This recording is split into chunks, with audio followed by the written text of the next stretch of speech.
5, 4, 3, 2, 1, 0.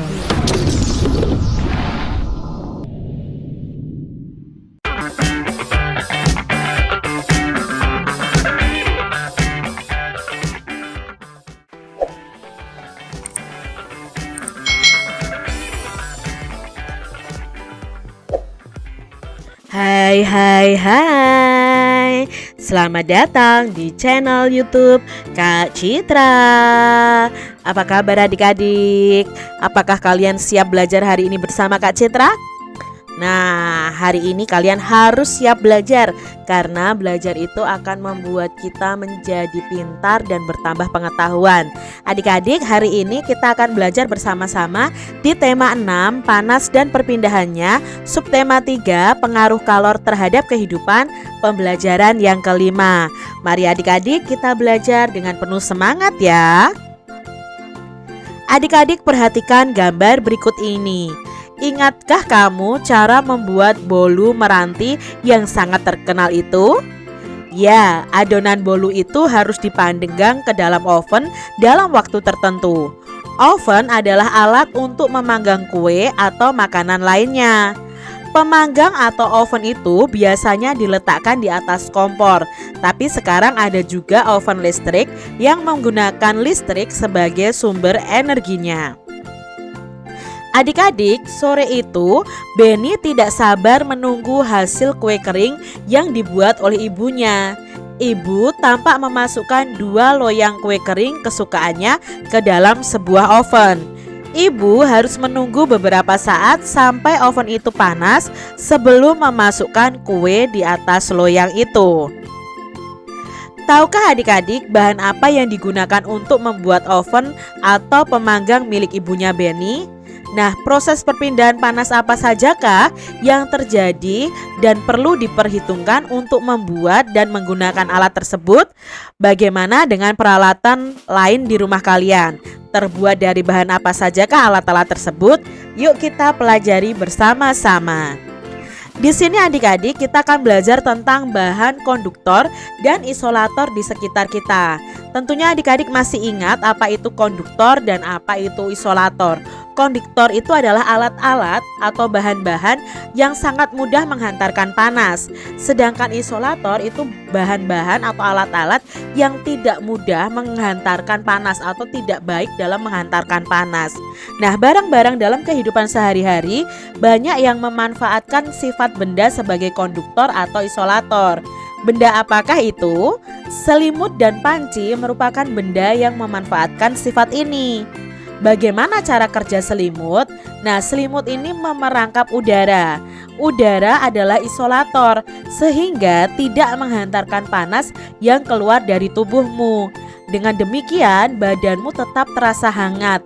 Jaket dan sarung tangan wol memiliki cara kerja yang sama, yaitu untuk memerangkap udara agar badan tetap hangat dan tidak kedinginan. Lalu berikutnya adik-adik ada panci. Bagaimana dengan panci yang biasa digunakan di dapur? Nah, panci ini terbuat dari bahan logam, misalnya adalah aluminium. Nah, aluminium ini merupakan penghantar panas yang baik. Dia itu konduktor yang baik adik-adik. Panci akan menghantarkan panas ke makanan yang dimasak. Ada bagian pada panci yang justru berfungsi sebagai isolator. Biasanya itu pada pegangan panci terbuat dari plastik atau kayu. Nah, plastik merupakan isolator sehingga kamu tidak akan kepanasan ketika memegang panci tersebut adik-adik. Lalu alat rumah tangga yang lain apa? Oven atau pemanggang. Nah, oven atau pemanggang ini juga menggunakan prinsip perpindahan panas secara konduksi. Dengan menggunakan bahan konduktor seperti aluminium, diharapkan panas dari sumber panas seperti kompor tidak akan keluar, sehingga panas tersebut dapat mematangkan kue atau masakan yang dipanggang di dalamnya adik-adik. Pemanggang biasanya berbentuk kotak dan tertutup. Nah, bentuk yang tertutup ini ingin memaksimalkan panas untuk mematangkan makanannya secara merata. Maka oven atau pemanggang itu biasanya ada penutupnya seperti ini adik-adik. Supaya apa? Panasnya tidak keluar sehingga panas di dalam itu bisa mematangkan makanan secara merata. Lalu apa yang selanjutnya adik-adik? Nah, yang menggunakan prinsip konduktor dan isolator adalah mesin mobil dan motor. Ini terbuat dari bahan yang dapat menghantarkan panas. Mesin memerlukan panas untuk memperoleh kinerja mesin yang ideal.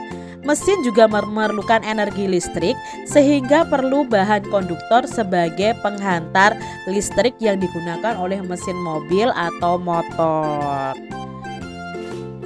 Alat berikutnya adalah kamu tentunya memiliki setrika nih di rumah. Nah, dahulu ketika listrik belum ada, belum banyak digunakan, masyarakat itu menggunakan batu arang ya, bara arang, menggunakan bara arang sebagai sumber panas. Ini adalah setrika zaman dulu. Di dalamnya itu diisi bara arang. Jadi arang yang membara, yang ada apinya ya, yang masih menyala. Nah, arang hitam akan dibakar terlebih dahulu.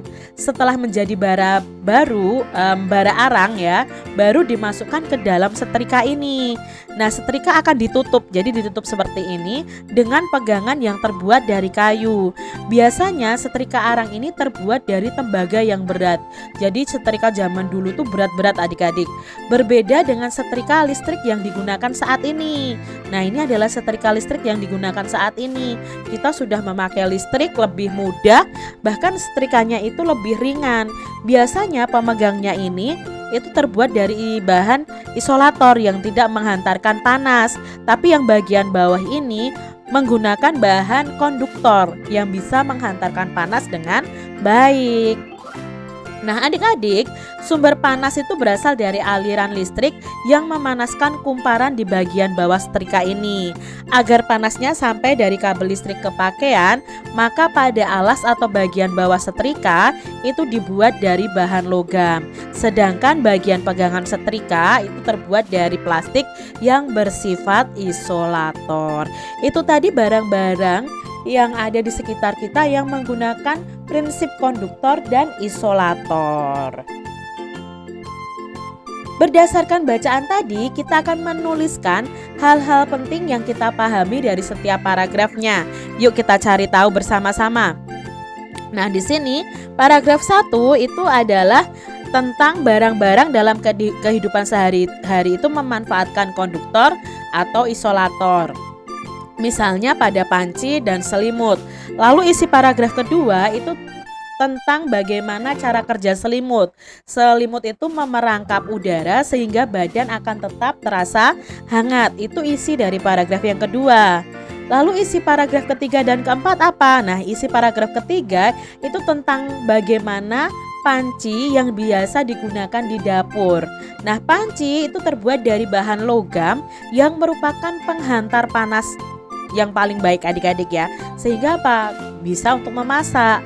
Lalu isi paragraf keempat adalah tentang oven atau pemanggang menggunakan prinsip perpindahan panas secara konduksi. Jadi panas dari sumber panas akan mematangkan masakan yang dipanggang. Lalu paragraf 5 dan 6 isinya tentang apa? Paragraf 5 tadi tentang mesin mobil dan motor itu terbuat dari bahan yang dapat menghantarkan panas. Mesin juga memerlukan energi listrik sehingga perlu bahan konduktor sebagai penghantar listrik. Untuk yang paragraf ke-6 tadi tentang setrika ya. Nah, setrika ini agar panasnya sampai ke pakaian bawah setrika itu terbuat dari bahan logam. Sedangkan bagian pegangannya itu terbuat dari plastik yang bersifat isolator. Itu tadi isi dari paragraf pertama sampai paragraf yang ke-6. Lalu adik-adik, barang-barang dalam kehidupan sehari-hari tadi itu memanfaatkan konduktor atau isolator. Jadi ini rangkuman dari keseluruhan bacaan tadi. Misalnya saja panci dan selimut. Bagaimana cara kerja selimut? Selimut tadi memerangkap udara sehingga badan tetap hangat.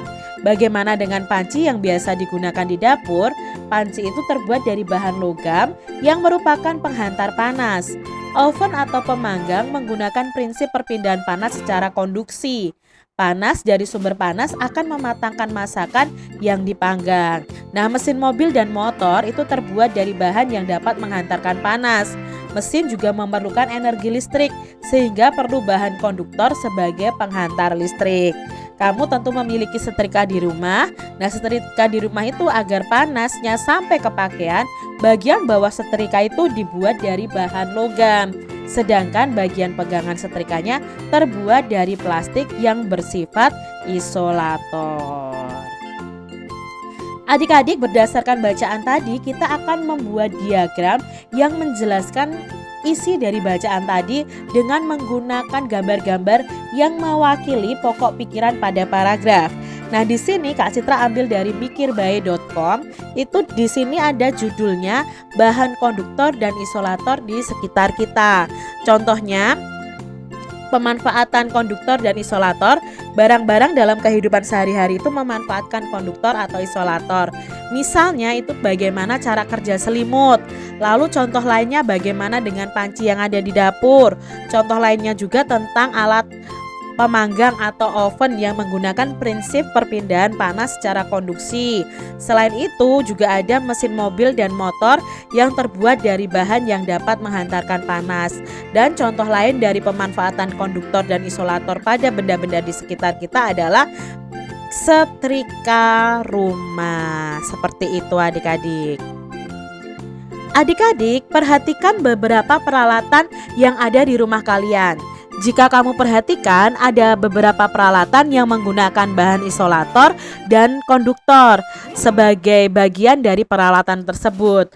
Nah, lakukan pengamatan peralatan yang ada di rumah kalian. Temukan peralatan yang menggunakan bahan isolator dan konduktor dengan kegunaannya masing-masing. Kalian bisa mengidentifikasi namanya, kegunaannya, lalu sifat hantarannya. Nah, kalian bisa membuat tabel seperti ini. Kak Citra sudah memberikan contoh nih. Nama alat dan bagiannya, bahannya apa, kegunaannya apa, sifat hantarannya apa. Misalnya pegangan panci. Oh, pegangan panci itu terbuat dari plastik. Kegunaannya apa? Oh, untuk membuka dan menutup tutup panci. Misalnya untuk mengangkat panci gitu ya. Sifat hantarannya apa? Oh, sifat hantarannya adalah isolator. Lalu alas setrika. Alas setrika itu terbuat dari apa? Misalnya terbuat dari tembaga. Kegunaannya untuk apa? Menghaluskan pakaian. Nah, di sini sifat hantarannya apa? Oh, konduktor. Nama alatnya apa? Ujung solder misalnya. Itu terbuat dari apa? Besi. Kegunaannya apa? Melekatkan patri ya. Sifatnya apa? Konduktor otomatis ya, karena ujung solder itu kan panas ya adik-adik ya, bisa melelehkan seperti tembaga seperti itu. Lalu ada gagang soldernya. Nah, gagang soldernya itu terbuat dari plastik.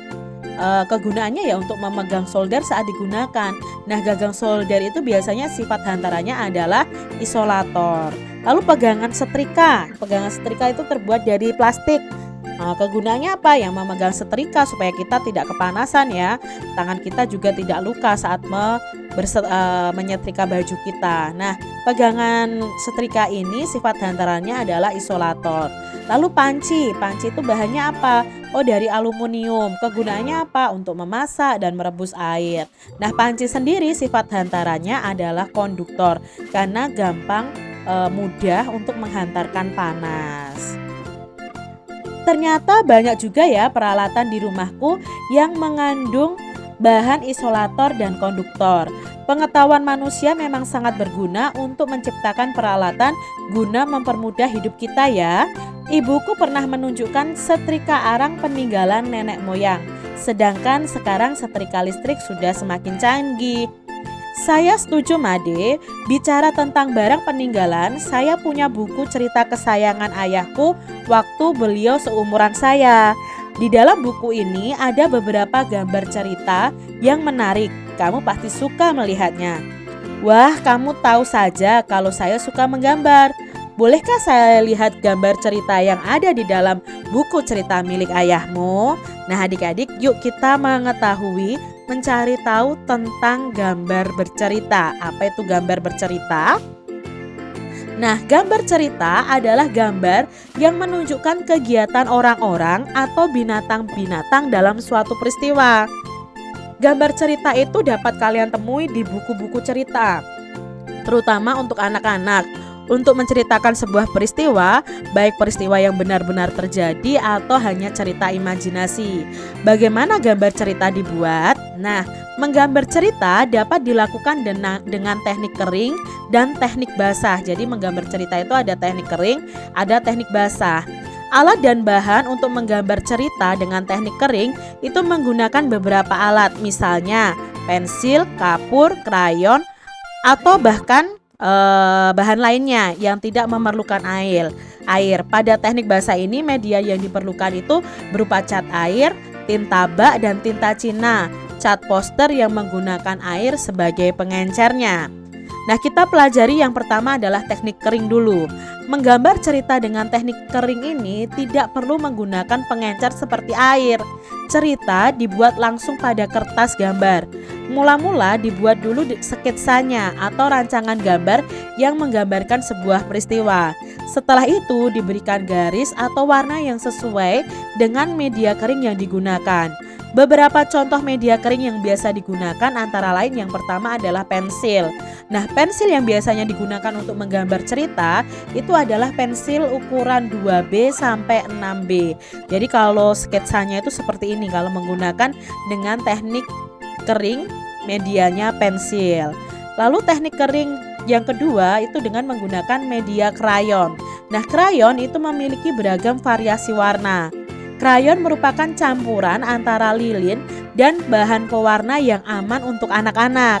Nah, krayon digunakan untuk menggambar cerita yang memerlukan variasi warna.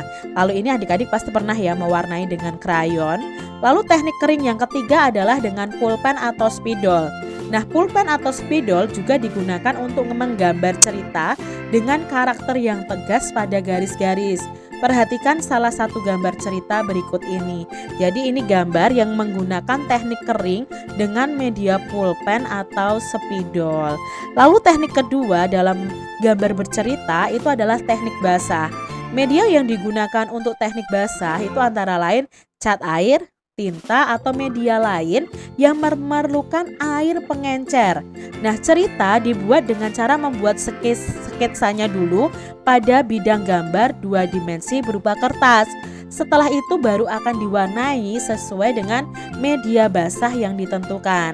Nah, teknik basah ini memerlukan beberapa alat dan bahan seperti cat air ya, atau cat poster, tinta bak ini ya, atau tinta Cina, berbagai jenis kuat, dan palet serta cat airnya.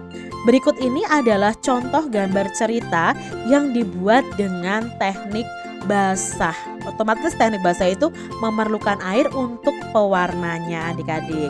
Jadi kalian sudah tahu ya tentang gambar cerita itu untuk membuatnya ada 2 teknik ya, teknik kering dan teknik basah. Teknik kering itu menggunakan pensil, spidol, krayon seperti itu. Sedangkan teknik basah itu menggunakan cat air atau menggunakan media yang memerlukan air sebagai pengencernya. Demikian tadi adik-adik pembahasan kita di tema 6, subtema 3 pembelajaran yang kelima. Semoga video pembelajaran ini bermanfaat untuk adik-adik semuanya. Dan sampai jumpa lagi di video pembelajaran Kak Citra selanjutnya. Tuhan memberkati. Jangan lupa tekan tombol subscribe, lalu tekan loncengnya, tekan juga tombol like, lalu share ke media sosial kalian. Jangan lupa untuk ikuti media sosial Kak Citra. Terima kasih.